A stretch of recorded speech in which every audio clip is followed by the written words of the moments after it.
প্রচণ্ড গরম পড়েছে, তাই আমরা শরবত খাবো এখন, তাই না মামুনি?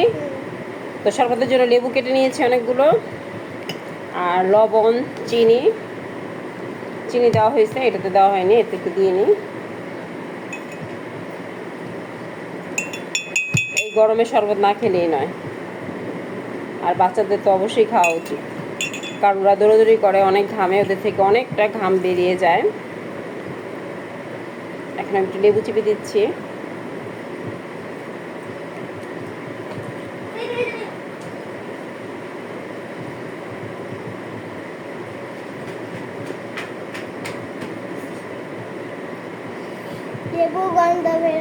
লেবু গন্ধ বেরিয়েছে? আমার তো লেবু ফেভারিট, তাই না আপু? তাই আমি আর তুমি কিন্তু একসাথে খাবো, ওকে?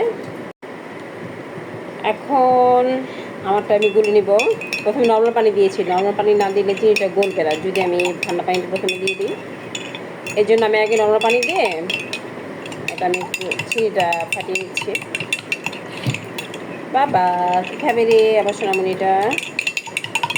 খেয়ে দে, আম্মু ঘর মুছবে। এদিকে বুয়া আসে না বাসায়, বুয়া না আসলে যন্ত্রণা। ঈদের আগের দিন থেকে সে গিয়েছে।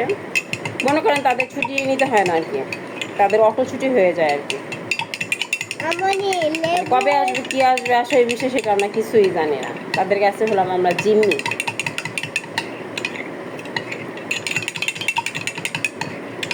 তারা হলো মনে করেন সরকারি চাকরি করে, আবার কেউ কেউ তো মনে করেন গার্মেন্টসও চাকরি করে, 10 দিন 12 দিন করে ছুটি গার্মেন্টসে হয়, সেটাও তারা চায় আর কি। এখন গার্মেন্টসের চাকরি যে 8-9 ঘন্টা 10 ঘন্টা 12 ঘন্টা হয় সেটার তো আর খবর নেই তাদের। আর তাদের তো মাসের মানে কতবার যে বন্ধ দেয় তার তো কোনো হিসাবই নাই।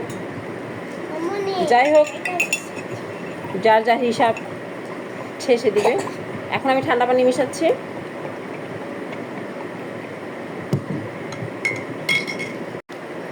এই তো আমাদের শরবত। আম্মু দেখি আমরা চেয়ার্স করি, বাবা ধরো তো ওটা, চেয়ার্স। বা আমি শরবত খাবো, দেখি দিকে আসবো।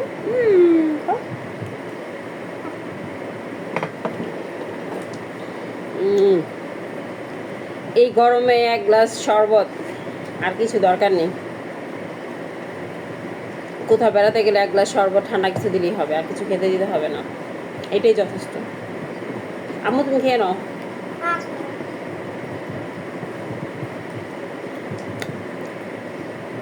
টকটক হয়েছে, বেশ ভালো হয়েছে, লবণ দিয়েছি, খেয়ে নাও।